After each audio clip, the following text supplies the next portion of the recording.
Hello friends, good morning. तो सुबह के 6 बजे हैं, मैं उठ चुकी हूँ और आज थोड़ी सी एक्सरसाइज करेंगे। वैसे तो मैं पहले किया करती थी लेकिन अब मैंने बंद कर दिया था, तो अब आज से शुरू हो चुकी है। मैं करूँगी यहाँ 2 एक्सरसाइज, एक अपने गले के लिए, दूसरी मेरे पाँव के लिए। गले की पहले मेरी गर्दन जब मैं पीछे की तरफ करती थी ना, बिल्कुल नहीं हो पाता था, लेकिन जब से एक्सरसाइज करना शुरू किया था तो काफ़ी बढ़िया से हो पा रहा था, क्योंकि मेरे गर्दन में अक्सर नस पकड़ जाती है। और फिर मैंने पाँव की थोड़ी सी एक्सरसाइज करी, क्योंकि मेरे एड़ी में भी दर्द रहता है, तो ऐसा करने से मुझे काफ़ी राहत मिलती है। और उसके बाद मैं गई किचन में। किचन के मैंने जो सुबह के हमारे लंच बॉक्स, चाय, दूध सभी काम होते हैं वो सब ख़त्म करे। उसके बाद थोड़ा सा अपने आप को व्यवस्थित किया और फिर लेके आई कद्दू। और आप सोच रहे होंगे कद्दू ये कौन सी खास चीज़ है। कद्दू खास नहीं है, लेकिन इसको बनाने का जो तरीका है वो खास है। अब आप कहेंगे इसमें क्या खास है, तो खास है, आप इस वीडियो में बने रहिए, आपको पता चल जाएगा। तो देखिए, हम करते हैं इसकी तैयारी शुरू। कद्दू को अच्छे से पहले साफ़ कर लेंगे, इसमें जो भी गुर्दा वगैरह रहता है, बीज और इन सबको साफ़ कर लेंगे। उसके बाद उसके जो ऊपर की छिलके रहते हैं उसे भी हटा लेना है और छोटे छोटे टुकड़ों में कट कर लेना है।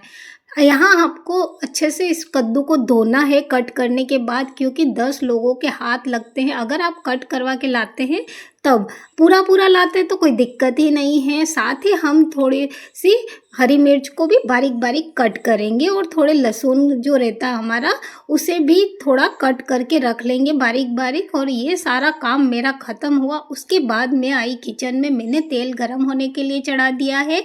और जब तेल गरम हो जाएगा तो उसके तड़के में हम लगाएंगे राई, मेथी दाना, थोड़ा सा हींग, करी पत्ता, लहसुन की कली, हरी मिर्च। इन सभी चीज़ों को अच्छे से पकने देंगे। उसके बाद हमने जो कट करके रखा था कद्दू, उसे भी इसमें ऐड कर लेंगे। जब ये अच्छे से होगा, इसे ढक्कन लगा दें, 2 से 5 मिनट के लिए पकने दें। जब ये पूरा पक जाएगा उसके बाद हम देंगे इसमें मसाला। अब मसाला कोई ख़ास नहीं है, रेगुलर मसाले जो रहते हैं वही वाले मसाले देने हैं, लेकिन इनकी क्वांटिटी मैटर करती है। आप में कितना दे रहे हैं, और अगर आप ज़्यादा नमक देते हैं तो भी आपकी ये जो चीज़ बन रही है वो ख़राब हो जाती है, और कम देने पर भी इतना टेस्ट नहीं आता है।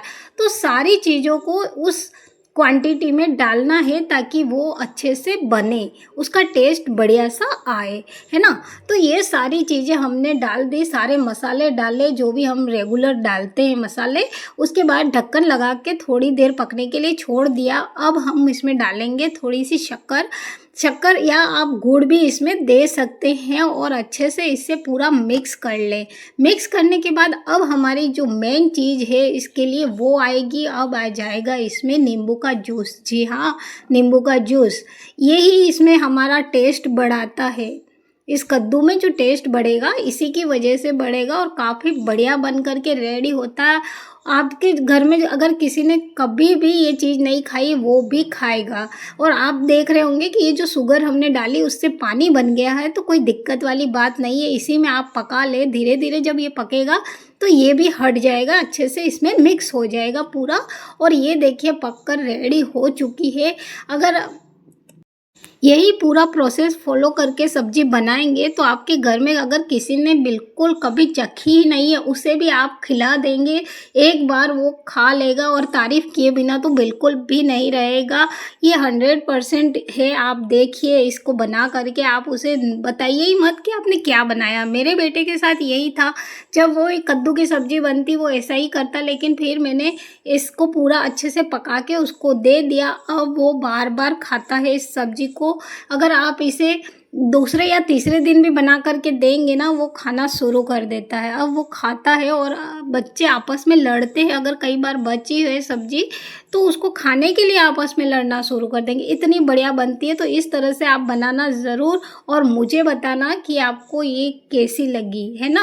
अब हम करेंगे आगे का काम शुरू। तो मैंने करीबन 15 दिन से मलाई इकट्ठी करके रखी हुई थी। और देखिए, जब हम पहले टाइम मतलब फर्स्ट टाइम निकालते हैं ना बर्तन बर्तन में मलाई, उसी वक्त आप इसमें दही, छाछ कुछ भी डाल लें खट्टे के लिए, ताकि ये अच्छे से जमता रहेगा। और जब जब आप इसमें मलाई ऐड करते जाएं, एक चम्मच की हेल्प से अच्छे से मिक्स करते रहें, तो ये हमारा प्रोसेस हो जाएगा। उसके बाद जब आपको बनाना हो तब आप करीब 12 घंटे के लिए उसे फ्रीज से बाहर निकाल कर रखें, और फिर जब बनाएं आप एक बड़े बर्तन में इसे ट्रांसफ़र कर लें और पानी ऐड कर लें जितना इसमें आपको ज़रूरत लगे, और अच्छे से इसे फेंट लें।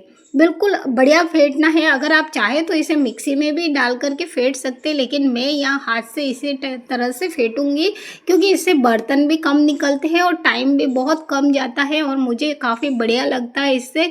तो देखिए मैंने बिल्कुल अच्छे से फेंटा इसको, जब तक इसका मक्खन अलग नहीं हो जाएगा तब तक इसे आपको फेंटते रहना है। और इस तरह से देखिए, बिल्कुल आपको वीडियो में दिख रहा होगा, इस टाइप से हो जाए उस वक्त आप इसकी छाछ अलग कर लें एक बर्तन में। तो देखिए मैंने यहाँ एक बर्तन में छाछ को अलग कर लिया है, और जो छाछ के साथ मक्खन जा रहा है बाद में हम इसे हटा लेंगे। तो देखिए इस तरह से हमारा ये काम तो हो चुका है, और ये घर की ताज़ा छाछ भी हमको मिल जाएगी। बिल्कुल हमारा फर्स्ट बेनिफिट शुरू हो चुका है। देखिए हमें ताज़ा और बढ़िया छाछ मिली है घर से ही, कोई मिलावट नहीं है इसमें, पाउडर वगैरह का भी टेंशन नहीं है। और आप देखिए मक्खन अलग हो गया बिल्कुल। अब हम लाएंगे इस मक्खन को किचन में और गैस पर चढ़ा देंगे। बिल्कुल इस तरह का मेल्ट होने देना है, हमें ज़्यादा गर्म नहीं करना है, उबालना नहीं है, पकाना नहीं है, कुछ भी नहीं करना है। बस ये मेल्ट हो जाए तब तक इसे कर लेना है गरम। और देखिए बस इस टाइप का हुआ, उस वक्त हम गैस को बंद कर देंगे और इसे बिल्कुल रूम टेम्परेचर पर आने देंगे। उसके बाद यह रखेंगे फ्रिज में करीब 12 घंटा या 24 घंटा आप ऐसे ही छोड़ दीजिए। उसके बाद आप इसमें देखेंगे तो बिल्कुल जमा हुआ मिलेगा आपको। उस वक्त आप चाकू या चम्मच की हेल्प से इस तरह से कट करके एक तरफ से थोड़ा सा मक्खन हटा दें। अब आपको इसमें छाछ दिखेगी, उसे आप बर्तन में निकाल लें। तो आप देख पा रहे होंगे, देखिए इतनी छाछ इसमें अब भी थी। तो अब हमने इसे निकाल लिया बर्तन में। अब आप सोच रहे होंगे कि इतना टाइम हमको क्यों रखना पड़ा, कि ये हमें डायरेक्टली इसे गैस पर पका सकते थे, लेकिन इस छाछ को निकालने के लिए हमने फिर दोबारा से इसे फ्रिज में रखा था। तो जमने से मक्खन अलग हो गया और छाछ भी अलग से निकल गई, तो पूरी छाछ निकल गई। अब हमारे पास ओनली मक्खन बचा है। अब हम इसे गैस पर चढ़ाएंगे तो हमारी गैस की भी बचत हो जाएगी, ज़्यादा गैस नहीं जलेगी। नहीं तो हम छाछ के साथ में ही चढ़ाते तो पहले छाछ जलती फिर मक्खन से घी बनता, तब तक काफ़ी टाइम भी लगता और हमारा गैस भी इतना ही वेस्ट होता।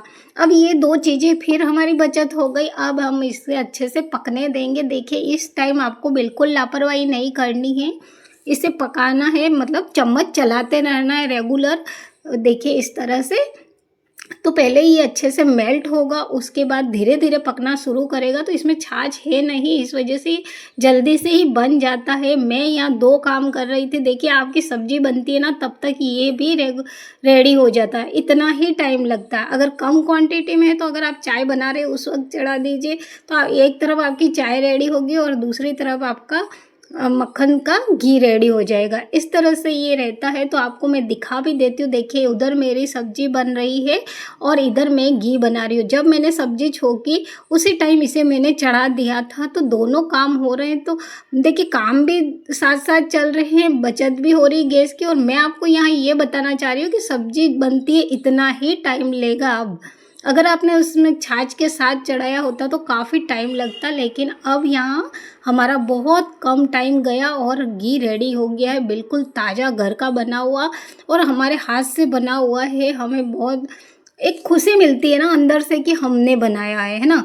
और ये घर का रहेगा तो हमारे हेल्थ के लिए भी काफ़ी बढ़िया रहेगा। अब आप कहेंगे ये पीला क्यों दिख रहा है, तो देखिए ये गाय का दूध है तो इसका घी भी पीला रहेगा। अगर आप मार्केट से लाते हैं आपको कलर ऐड करके और ये बता देंगे ये गाय का है, और काफ़ी महंगा भी मिलता है गाय का घी। तो देखिए इस तरह से काफ़ी अच्छे से और बढ़िया घी बनकर रेडी हो गया। तो हमारे यहाँ पर अब आप देखिए दूध में से घी के पैसे भी माइनस कर लीजिए, आपको एक और बचत हो गई है ना। काफ़ी मुनाफे पे मुनाफे होते जा रहे हैं। देखिए इस तरह से काम करने से अब आपको थोड़ा सा एक्टिव होना पड़ा, ज़्यादा कुछ करना नहीं पड़ा और कितने मुनाफ़े हो गए हैं और ताज़ा घी बन गया। इसे आप सर्दियों के लड्डुओं में भी यूज़ कर सकते हैं, चाहे तो आप चपाती पे राइस में सब में यूज़ कर सकते हैं। तो आज की वीडियो कैसी लगी ज़रूर बताएं। Thank for watching.